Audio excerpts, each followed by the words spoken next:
Bismillahirrahmanirrahim. وهذا صراط ربك مستقيما قد فصلنا الآيات لقوم يذكرون لهم دار السلام عند ربهم وهو وليهم بما كانوا يعملون. بسم الله الرحمن الرحيم. السلام عليكم ورحمة الله وبركاته. الحمد لله رب العالمين وبه نستعين على أمور الدنيا والدين والصلاة والسلام على أشرف الأنبياء والمرسلين نبينا محمد وعلى آله وصحبه أجمعين. يا أيها الذين آمنوا اتقوا الله حق تقاته ولا تموتن إلا وأنتم مسلمون. سبحانك لا علم لنا إلا ما علمتنا إنك أنت العليم الحكيم.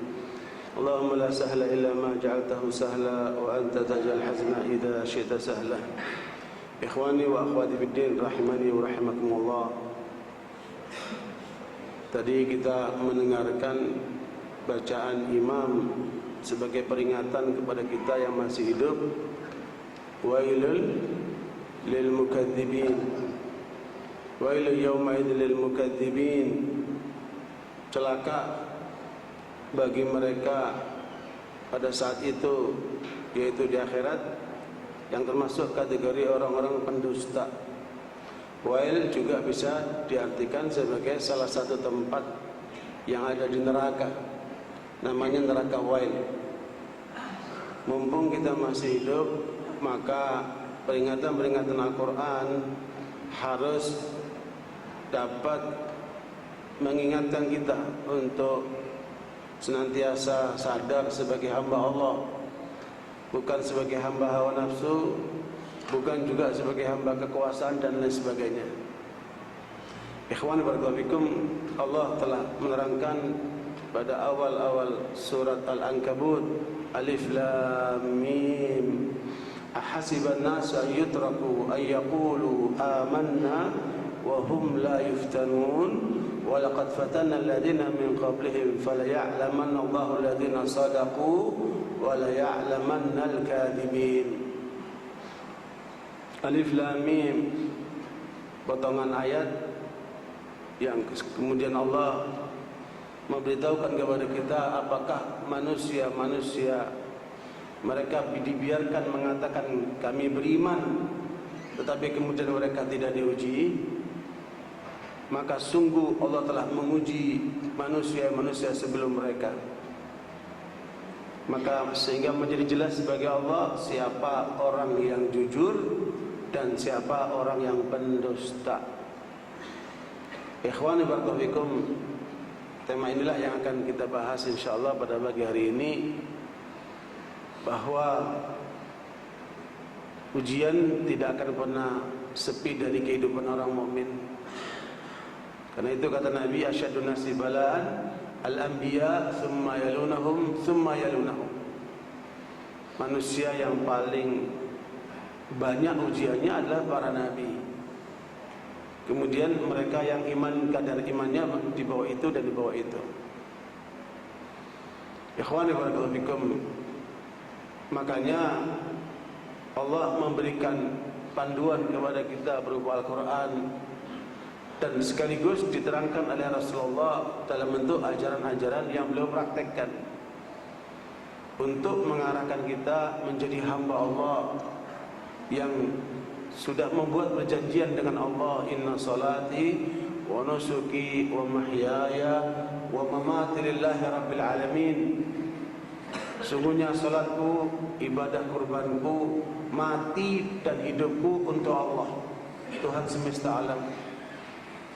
Dan inilah yang akan kita buktikan nanti di dalam kehidupan kita sampai kita menghadap Allah Subhanahu wa taala. Apakah kita termasuk orang yang jujur dengan pernyataan itu, ataukah termasuk pendusta? Makanya kejujuran itu cirinya orang mukmin, dan kebohongan itu cirinya orang munafik. Sehingga karenanya Rasulullah SAW mengingatkan kepada kita, al-mu'min la yakdzib. Orang mukmin tidak akan berdusta. Makanya kejujuran itu menyampaikan berita apa adanya secara bahasa.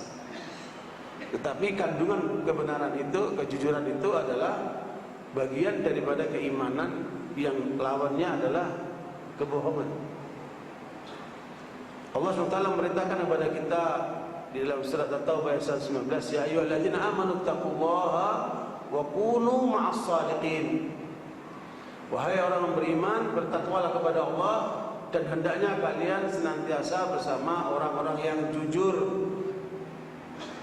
Ayat ini sebelumnya terkait dengan 3 orang sahabat Nabi yang karena mereka merasa yakin dengan kemampuan kudanya, persiapan fisiknya dan perlengkapan untuk berperangnya, sehingga mereka kemudian menggampangkan masalah. Di dalam diri mereka mengatakan ini ada Ka'ab bin Malik, ada Hilal bin Umayyah dan yang lainnya. Kemudian biarlah mereka berangkat dulu, nanti kita menyusul, karena kita masih banyak kesibukan urusan duniawi. Kita selesaikan dulu, nanti kita kejar mereka. Ya, yaitu terjadi pada perang Tabuk. Dengan harapan mereka bisa mengejar karena kondisi kendaraannya fit, ya, fisik mereka bagus, dan persiapan perlengkapannya memadai. Tetapi apa yang terjadi? Karena orang yang suka menunda kebaikan, ujungnya dia akan kelewatan. Nah, terjadilah 3 orang ini terlambat pada saat mereka mengejar. Pada perang Tabuk itu ternyata perang sudah selesai. Mereka datang dengan membawa penyesalan karena waktunya sudah terlewatkan. Karena itu Rasulullah SAW menghukum mereka. Ya, biasanya kalau ada orang-orang yang terlambat, kalau orang itu kategori munafik, maka dia akan cari alasan-alasan. Alasan istrinya sakit, alasan anaknya butuh perawatan, alasan kekurangan dana, alasan panas, alasan-alasan macam-macam. Itu biasanya orang munafik yang punya alasan itu oleh Rasulullah diterima apa adanya. Kemudian diserahkan kepada Allah urusan hatinya. Tetapi 3 orang ini, sahabat Nabi ini, dia nggak mau bersikap seperti itu. Dia jujur apa adanya. Memang ini keteledoran. Dia punya kemampuan untuk ikut bersama, tapi karena menggampangkan tadi itu sehingga mereka terlambat. Akibatnya mereka dihukum oleh Rasulullah untuk tidak diajak bicara, tidak dijawab salamnya, dan diacuhkan sampai 40 hari. Mereka pun merasa sempit hatinya. Mereka pun mendekati Rasulullah, memberikan salam dengan harapan untuk dijawab salamnya. Rasulullah pun terdiam karena mereka sedang dihukum oleh Rasulullah SAW. Sudah 40 hari mereka diperintahkan kepada istri-istrinya untuk menjauhi suami-suaminya itu. Tambah sempitlah hati mereka. Bahkan istri Hilal bin Umayyah minta izin sama Rasulullah secara khusus karena dia orang tua. Ya, tidak diizinkan, biarlah mereka itu sebagai hukuman. Sampai Allah turunkan ampunan buat mereka. Sampai Allah turunkan wahyu. Turunlah ayat Al-Quran ini yang kemudian mengampunkan mereka, menerima taubat mereka. Dalam posisi seperti itu dia ditawari, mereka ini ditawari oleh Raja Hosan, kaum Nasara, udahlah kalau kalian kemari, kami akan angkat menjadi tokoh-tokoh di tempat kami. Tinggalkan Islam itu. Makanya ujian hidup ini akan banyak seperti itu. Jadi kita akan berhadapan kepada benturan diri kita sendiri, ya, kemudian benturan dengan keluarga, dengan masyarakat, dengan kepentingan-kepentingan. Karena inilah kemudian seorang kalau imannya kokoh, dia tidak terbawa dengan pengaruh yang ada itu.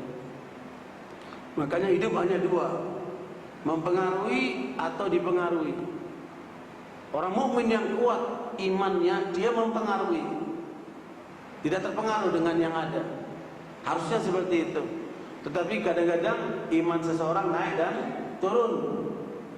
Nah, naiknya itu karena ketaatan, turunnya karena kemaksiatan. Apabila dosa seseorang terjadi, maka iman semulai menurun dia. Makanya coba kita biasakan setiap hari baca 1 juz, sehingga 30 hari khatam. Meskipun standarnya yang dikasih oleh Nabi 3 hari sekali khatam Quran, berarti sehari 10 juz. Karena adanya kelemahan pada iman kita kurangi batas itu, sehingga setiap hari 1 juz, 30 hari khatam. Kita ikutilah pola yang kedua ini. Karena kualitas iman kita yang lemah ini, kita sehari baca Quran 1 juz. Ketika kita konsisten 30 hari khatam, tetapi ada saat-saat tertentu karena keimanannya menurun, maka semangatnya pun menurun, kesempatannya semakin menyempit, sehingga kemudian tidak lagi mampu untuk menyelesaikan sehari 1 juz. Ya udah, hari ini cuma 1/2 juz. Nanti besok lagi ada kesempatan melemah lagi karena ada peluang-peluang ini macam-macam, pikiran macam-macam, menurun lagi, tinggal seperempat juz. Sampai tinggal 5 lembar, sampai tinggal 1 lembar, sampai ada sehari tidak baca Quran sama sekali. Nah, ini tandanya ada dosa dengan kita. Mengapa kemudian suatu saat kita sholat berjamaah itu menjaga 5 waktu, selalu berjamaah di masjid 5 waktu, bahkan kadang-kadang sebelum adzan sudah di masjid. Dan itulah yang kemudian seharusnya seorang mukmin menunggu saat datangnya adzan sholat. Ya, bagi orang-orang soleh yang imannya kuat itu, adzan itu hanyalah panggilan bagi orang yang lalai. Bagi orang yang imannya kuat, dia sebelum adzan sudah di masjid. Ada seorang anak di satu tempat umur kelas 3 SD, karena dia suka mendengarkan ceramah, rupanya termotivasi. Ya, di antaranya adalah 7 orang manusia yang akan mendapatkan perlindungan di sisi Allah. Satu di antaranya, warajulun qalbuhu mu'allaqun bil masajid, seorang yang kalbunya terikat dengan masjid. Setiap sholat dia di masjid, setiap sholat di masjid. Anak muda ini, anak kecil ini terpacu imannya, sehingga setiap subuh dia di masjid. Karena kalau siang, zuhur, asar biasanya di sekolahan kelas 3 SD. Tapi anak ini karena begitu semangatnya, dia suka datang ke masjid sebelum adzan subuh. Bahkan seringkali dia bangunin itu marbot masjidnya itu, muadzinnya itu. Pak, bangun Pak, udah dekat subuh Pak. Assalamualaikum Pak, bangun Pak, dekat subuh Pak. Anak yang umur kelas 3 SD ini, saking seringnya bapak ini dibangunin sama anak ini, terakhir dia ngalah. Udah nak, kamu aja pegang kunci masjid, kamu yang adzan aja deh, habis kamu selalu duluan. Subhanallah. Ini anak soleh. Ya, betapa beruntungnya orang tua punya anak seperti ini.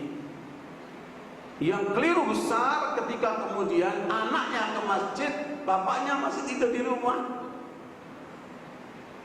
Ya, yang lebih parah lagi, bapaknya ke masjid, anaknya dibiarkan tidur di rumah.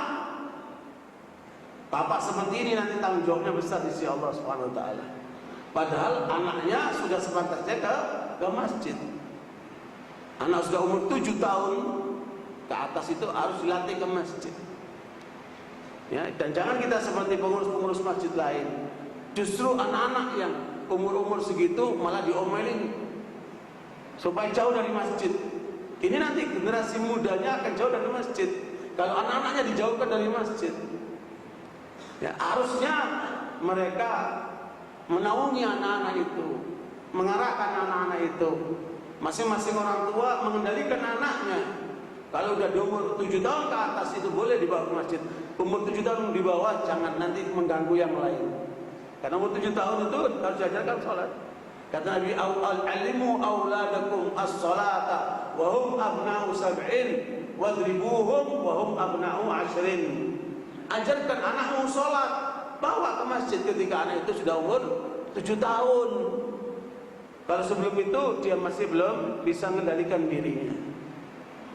Ya, diarahkan, ajarkan sholat. Kalau udah umur 10 tahun membangkang, nggak mau sholat, boleh dipukul yang tidak menyakitkan. Saya masih ingat guru saya memberikan pelajaran kepada saya bersama kawan-kawan lain, masih kecil-kecil, masih kelas 6 SD atau kelas 1 SMP. Ketika kita sholat, ustadz kita di depan, kita bercanda, namanya anak injak kaki lah, sikut-sikutan lah. Akhirnya timbul suara tertawa. Dan itu terlarang tentunya kan. Sholat dilarang tertawa.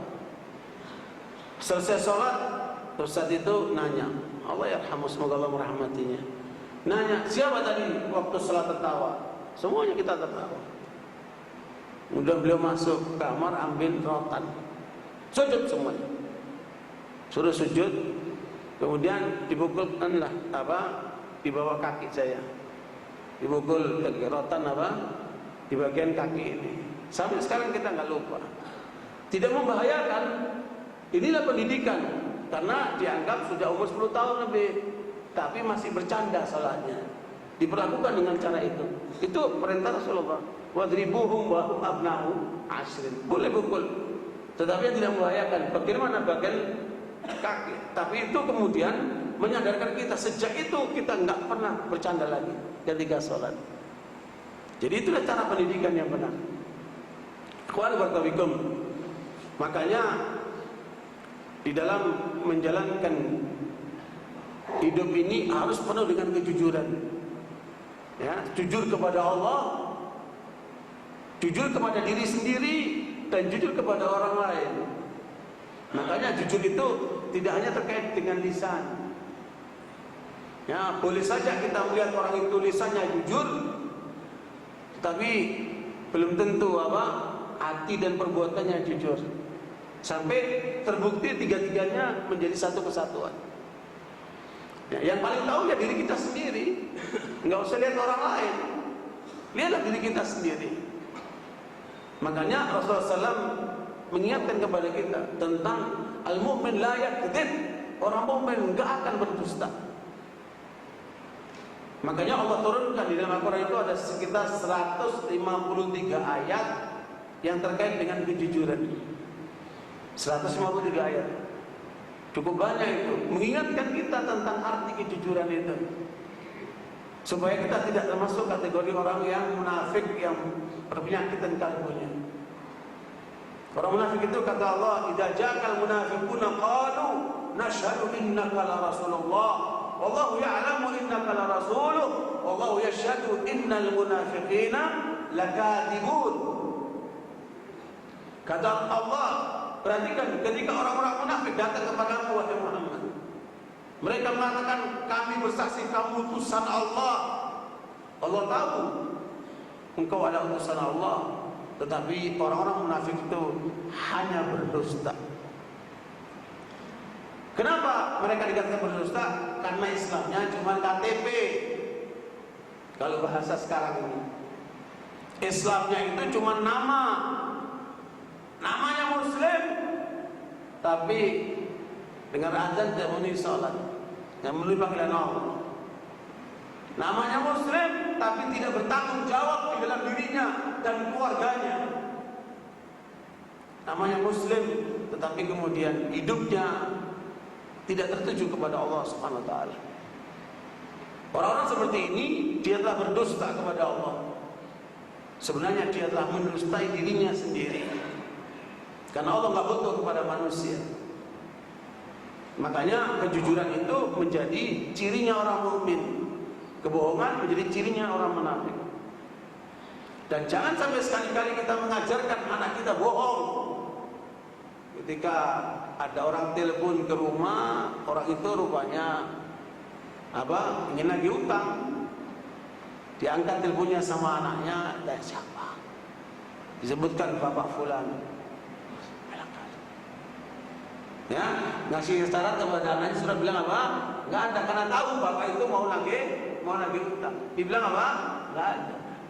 Atau nyuruh istrinya ketika ada orang datang mau nagih utang, bilang enggak ada.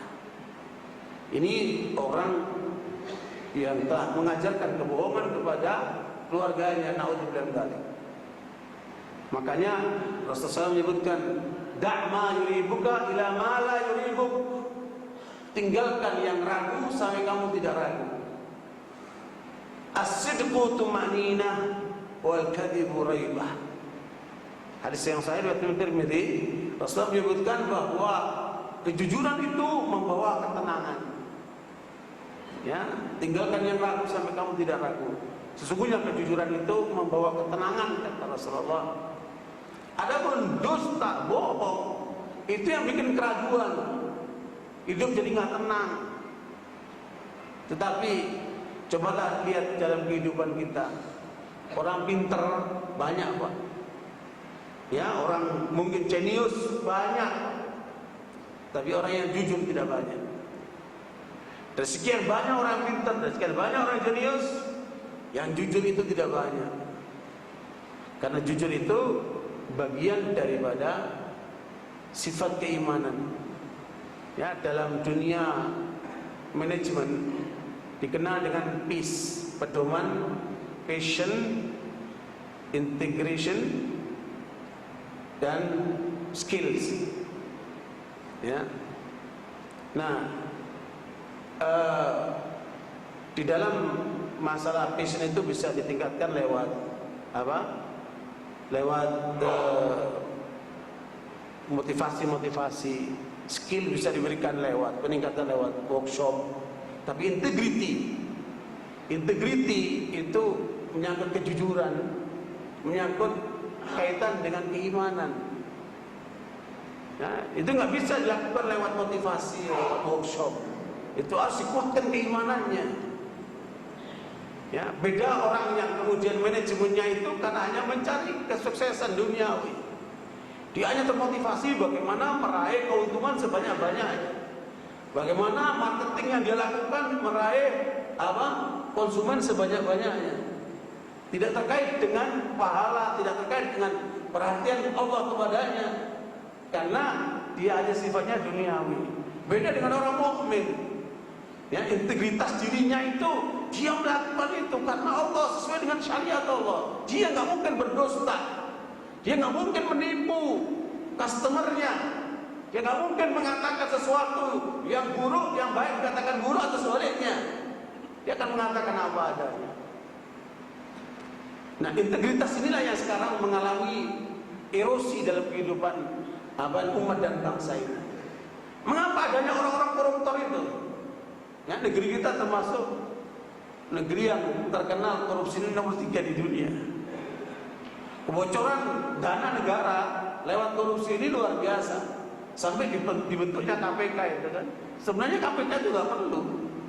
Ya, aturan hukum yang ada itu sudah memadai, tetapi karena tidak bisa menangani begitu meruyaknya korupsi itu sampai ke instansi-instansi pemerintah itu, termasuk instansi hukumnya, maka diperlukanlah kemudian dibentuk KPK untuk menyelesaikan masa itu. Pun yang disampaikan keluhannya itu ribuan keluhan. atau laporan yang bisa diproses cuma puluhan setiap harinya. Ikhwan berkabung, makanya ini penyakit apa ini? Penyakit keimanan. Bahkan kemudian tidak jarang negara jual oleh mereka karena hanya orientasinya sebatas ingin meraih kesuksesan duniawi yang menipu itu. Nah, orang seperti inilah yang kata Allah, wailu yaumaidil lil mukadzibin. Celaka itu nanti pada hari kiamat mereka, pada akhirat nanti, bagi orang-orang pendusta yang lupa sama Allah, lupa tanggung jawab kehidupannya, yang hanya sebatas mencari kehidupan sesaat. Dan kita orang-orang mukmin jangan kemudian termasuk yang lalai. Karenanya sekalian inilah diingatkan kepada kita. Maka Nabi SAW dari Bukhari dan Muslim menyebutkan, "Alaikum bis-sidqi, fa inna sidqa yahdi ila al-birr, wa inna al-birra yahdi ila al-jannah, wa inna rajula la yasduqu hatta yuqalu 'inda Allah siddiqa." Kata Nabi SAW, kalian harus menjadi orang yang jujur. Jujur dalam keyakinan, jujur dalam berbuat, jujur dalam bertindak. Ada kesesuaian antara itu. Karena kejujuran itu akan membuka pintu kebaikan, kata Rasulullah. Dan pintu kebaikan akan membuka pintu surga. Seseorang ketika terbiasa dengan jujur, maka akan ditulis di sisi Allah sebagai orang yang jujur. Ada seorang bos yang mempekerjakan tukang kebun di villa dan kebunnya. Namanya Mubarak. Nih villa, ini kebun, kamu urus.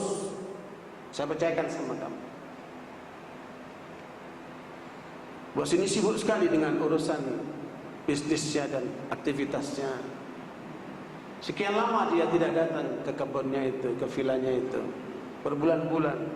Diuruslah kebun ini sama Mubarak. Pada suatu saat dia datang ke villanya, dilihat kebunnya berubah luar biasa. Ya, pohon-pohonnya banyak, buah-buahan yang macam-macam jenisnya.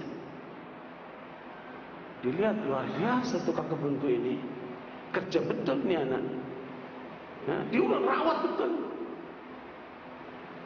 Sehingga kemudian dia tertarik untuk mencicipi buah delima yang ada di kebun itu, karena kelihatan ranum sekali gitu. Kata bosnya Mubarak, tolong ambilkan satu buah delima untuk saya, yang manis.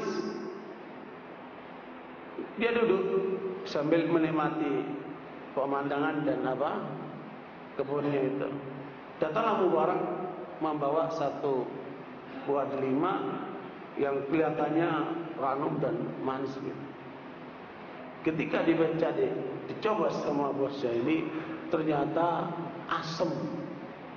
Bukan manis tapi asam. Biasa namanya bos, kalau bawahannya salah suka apa? Marah. Diomelin.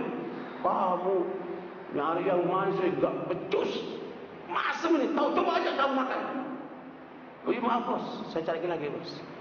Dia pergi lagi, dia cari yang kira-kira manis, diambil, dipersembahkan lagi. Yang kedua asam lagi, tambah mulai menaik lagi marahnya itu. Maaf bos, cari lagi yang ketiga. Yang ketiga ternyata gak beda lagi, asam lagi, udah memuncak itu marahnya dia. Memang kamu gak betul begini. Maka Mubarak saat itu mengatakan, maaf bos, selama saya menerima amanat kebun dan villa ini, saya belum pernah mencicipi buah-buah yang ada di pohon itu. Karena selama ini saya belum dapat izin dari bos. Bagaimana saya tahu ini manis, ini asam? Karena saya sendiri gak cicipi. Yang benar kamu?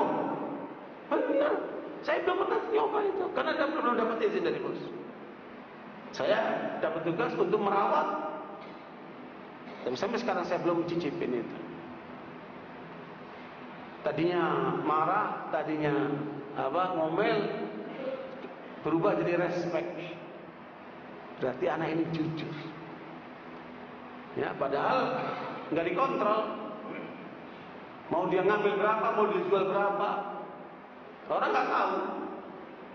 Tapi anak ini jujur, nyoba saja tidak, apalagi jual kan. Subhanallah. Jadi respect bosnya ini. Maka kemudian bos ini mengalihkan pendapat. Udah dah, kamu duduk sini, kamu duduk sini.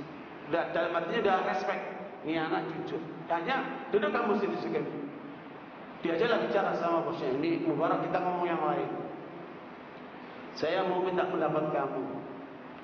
Makanya jangan suka meremehkan bawahan kita. Belum tentu pandangan bawahan kita tidak lebih bagus daripada kita. Dia bilang begini, Mubarak, gimana pendapat kamu? Saya punya anak perempuan. Sekarang ini lagi banyak yang meminang. Ada pejabat, ada pengusaha, bahkan ada mahasiswa. Ya, macam-macam lah jenisnya.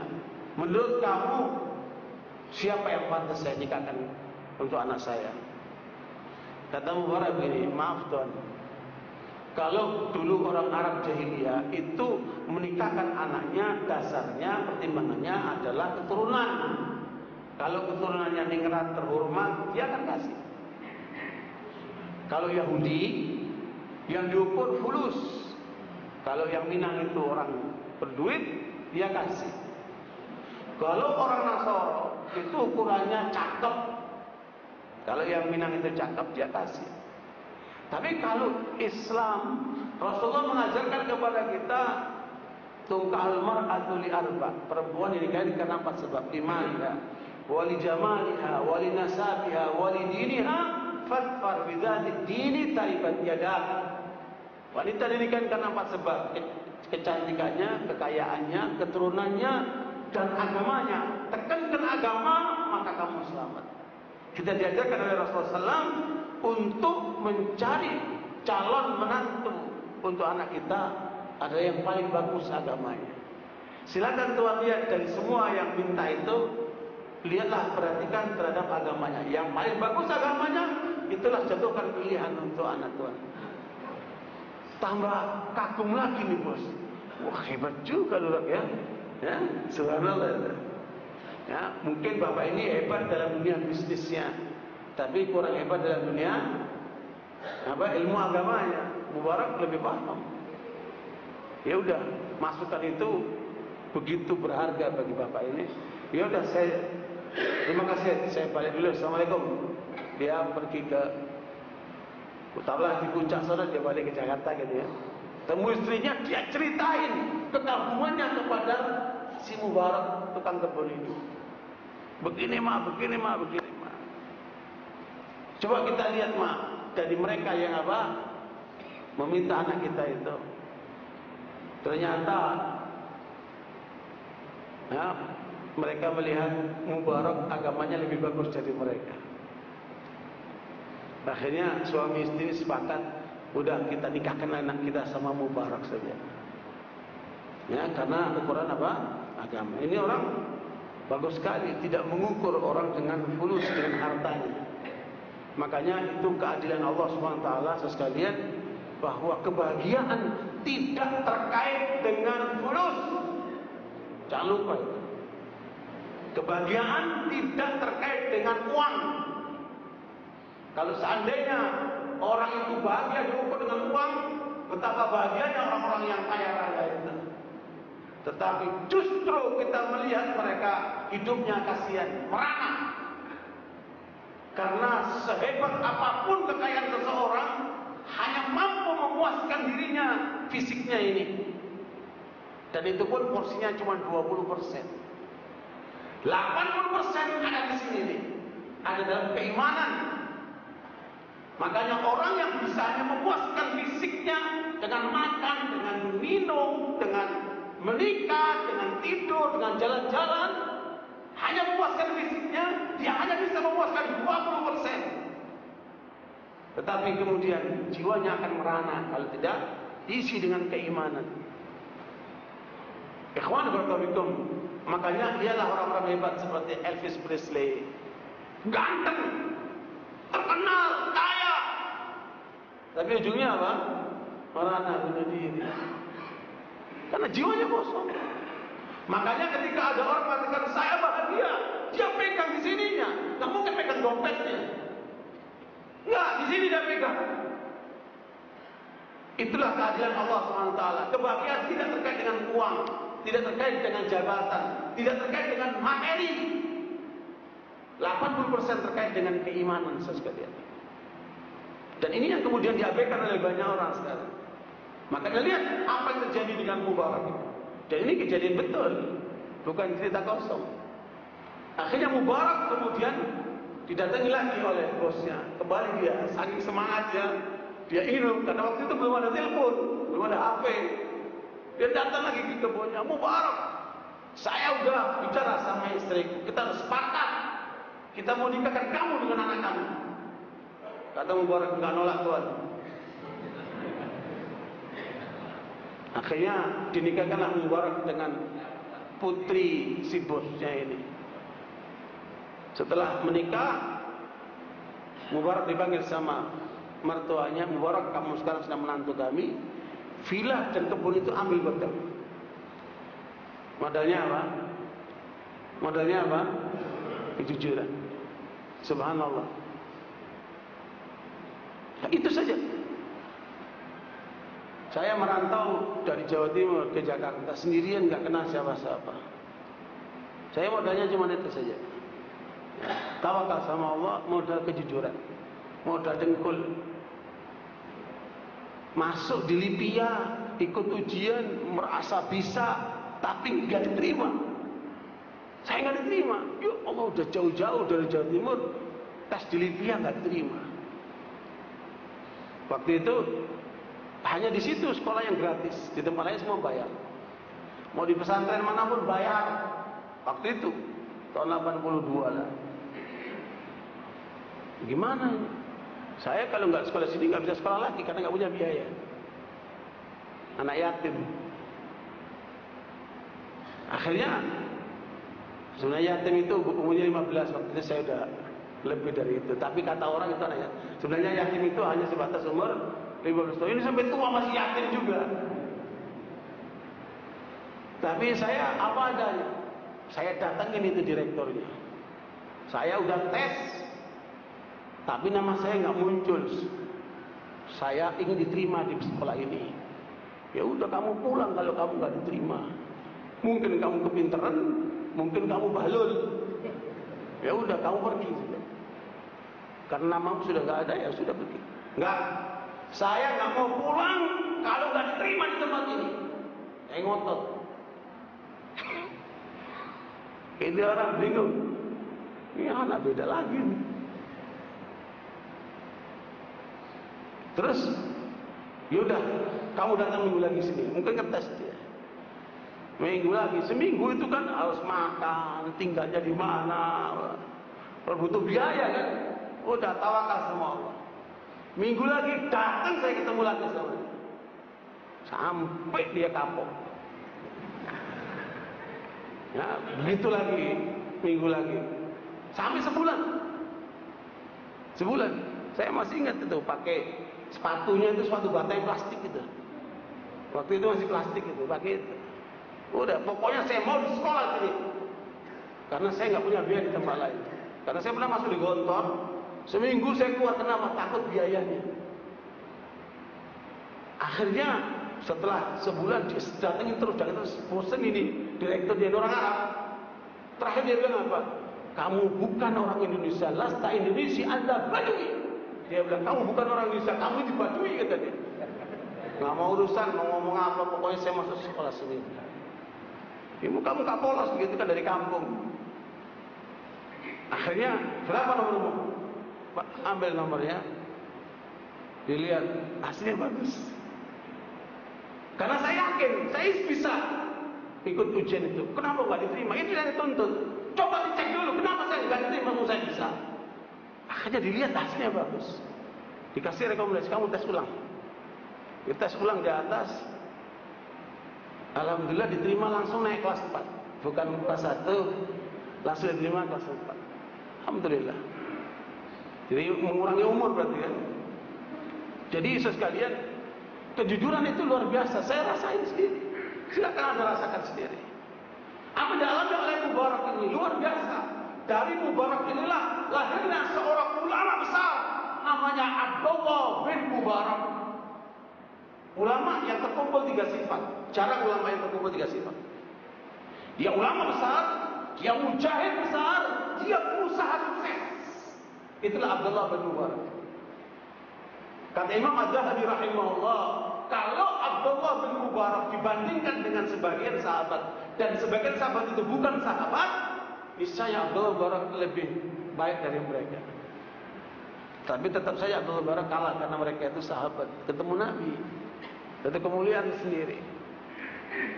Ya, lah ini orang-orang Syiah, kurang ajar banget itu, nyela-nyela sahabat, menghujat sahabat. Belum ada apa-apanya dia. Sholat aja 3 waktu, kurangi. Sholat 5 waktu kurangi berapa? 3 waktu. Jumatan saja Jumatan. Jumatan itu syariat Rasulullah, ditinggalin. Itu mencela-cela sahabat. Siapa kamu?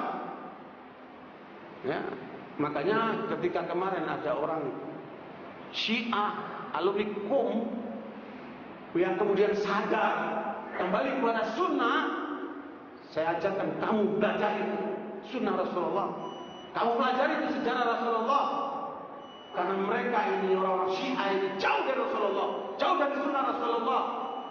Apa yang terjadi sekalian? Yang menyampaikan sama saya, ketika dia baca tentang sahabat Nabi, pingsan dia. Tuh, nggak masuk di akal dia. Orang sehebat seperti ini dicaci maki oleh Syiah itu. Dia merasa berdosa ketika jadi Syiah. Sadar dia. Coba pelajari tentang sahabat Nabi itu. Saya diajarkan oleh guru saya, seorang ulama dari Syria. Dia mengatakan, kalau kamu ingin lembut hatimu, pelajari itu kitab Sifatus Safwa. Itu tentang sejarah sahabat radhiyallahu anhu, bagaimana hidup mereka, bagaimana ibadah mereka, bagaimana perjuangan mereka, bagaimana kejujuran mereka. Nampak sekali. Kata Anas bin Malik, dulu kami sebagai sahabat itu banyak yang masuk Islam karena ingin mengharap dunia.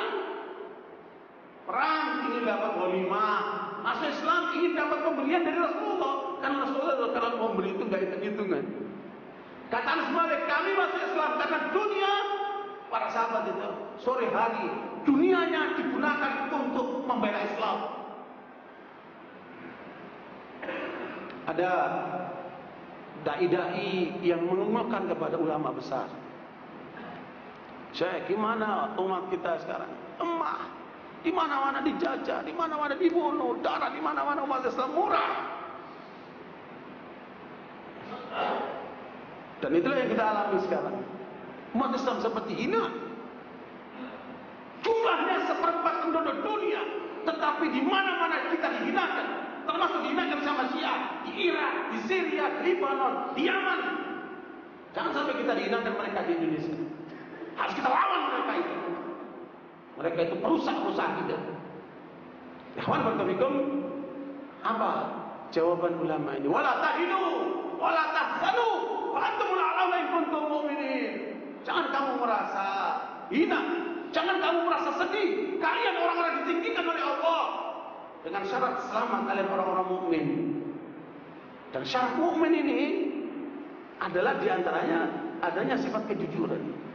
Makanya kata Ibnu Qayyim rahimahullah, iman seseorang itu intinya ada pada kejujuran. Itulah yang membedakan arti kejujuran dan keikhlasan.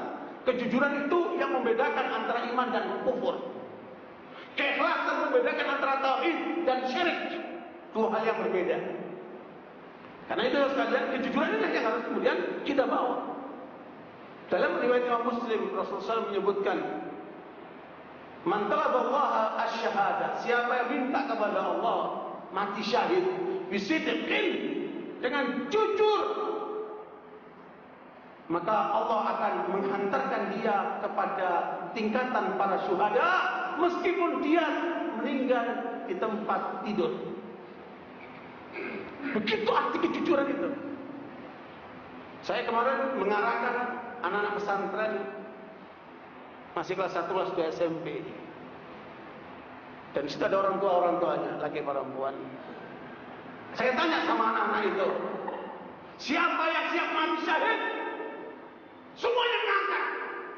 Semuanya mengangkat. luar biasa. Ini baru pendidikan benar nih. Ini baru pendidikan benar nih. Luar biasa. Ditanamkan ke dalam diri mereka kejujuran kepada Allah. Siapa yang ingin mati syahid, minta sama Allah dengan jujur. Kalaupun dia mati di tempat tidur, dia akan disampaikan pada derajat syuhada. Tapi banyak di antara kita yang tidak jujur. Saya diundang ngisi di tempat kumpulan para dai, kader-kader dai. Saya tanya pertanyaan yang sama. Siapa di antara kalian yang siap mati syahid? Ragu-ragu. Iya, ragu-ragu dia. Berarti apa? Nggak siap mati syahid. Padahal orang mukmin itu hanya dua pilihan. Kamu hidup mulia atau mati syahid. Itu yang pilihan. Sekalian, itulah kenyataannya. Makanya Abdullah bin Mubarak ini dari orang tua yang jujur ini lahirlah ulama besar. Ya, ulama besar, mujahid besar, pengusaha sukses. Kata Abdullah bin Mubarak, demi Allah, kalau tidak untuk membiayai dakwanya para ulama dan membiayai para mujahidin untuk mereka berjihad, saya tidak mau berbisnis. Jadi niat bisnisnya itu apa? Untuk perjuangan Islam. Itulah yang Allah sebutkan di dalam surat At-Taubah 24. Dan itu untuk kita semuanya. Kita dites oleh Allah. Qul in kana aba'ukum wa abna'ukum wa ikhwanukum wa azwajukum wa ashiratukum wa amwalan taraftumuha wa tijaratun takhshawna kasadaha wa masakin tardawnaha ahabba ilaikum minallahi wa rasulihi wa jihadin fi sabilihi fatarabbasu hatta ya'ti Allah bi amrihi wallahu la yahdi al-qaumal fasiqin.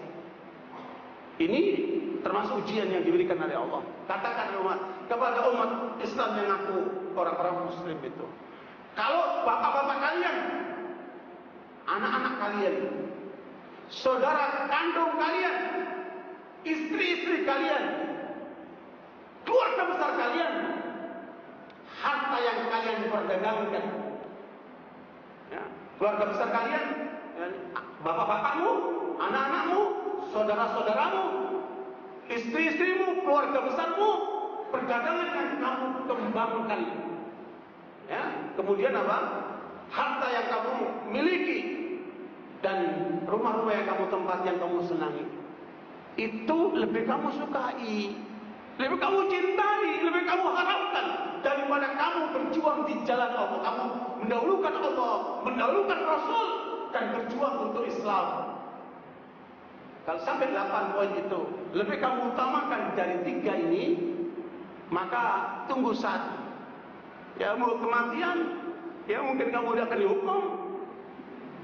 Dan Allah tidak berikan petunjuk kepada orang fasik. Maknanya 8 hal yang kita miliki, bapak kita, anak kita, saudara kita, istri-istri kita, keluarga besar kita, semua yang kita miliki itu harus kita perdayakan untuk mencari ridha Allah, untuk mendukung perjuangan Rasulullah, untuk membela Islam. Dan itulah yang akan kita diminta pertanggungjawaban oleh Allah nanti di kuburan. Apa hubunganmu dengan Allah? Apa hubunganmu dengan Rasul? Dan apa nilai perjuanganmu untuk Islam? Dan masing-masing akan menjawab sesuai dengan amalnya. Mulut yang suka berdusta ini tutup sama Allah. Al-yawma nakhtimu ala afwahihim wa tukallimuna aydihim wa tashhadu arjuluhum bima kanu yaksibun. Pada hari itu ditutup mulut-mulut kita itu. Yang bicara tangan kaki, anggota tubuh kita, atas apa yang kita perbuat. Makanya kalau kita berdosa sama manusia, Allah tidak bisa kita dustai. Ya, makanya kejujuran ini harus muncul dari keyakinan, diucapkan oleh ucapan dan dibuktikan oleh perbuatan. Mari kita buktikan semua itu pada masing-masing diri kita, sehingga kita ketika berjumpa dengan Allah, kita punya bekal. Ya, dari ayatnya dibacakan bahwa bekal kita apa? Amal soleh. Ya, kemudian dengan itu Allah curahkan rahmat buat kita sehingga kita dimasukkan ke dalam surga dan diampunkan dosa-dosa kita. Aku qouli hadza wa astaghfirullahi wa lakum wa sallallahu Muhammad sallallahu alaihi wasallam asyhadu an la ilaha illa anta astaghfiruka wa atubu ilaik. Walhamdulillah. Wassalamualaikum warahmatullahi wabarakatuh.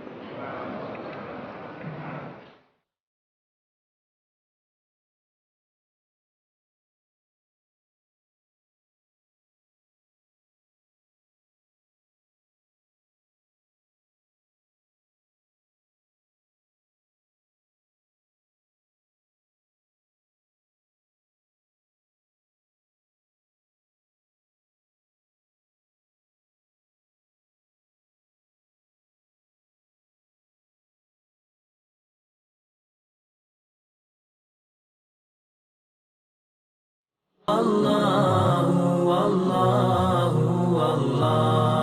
Allah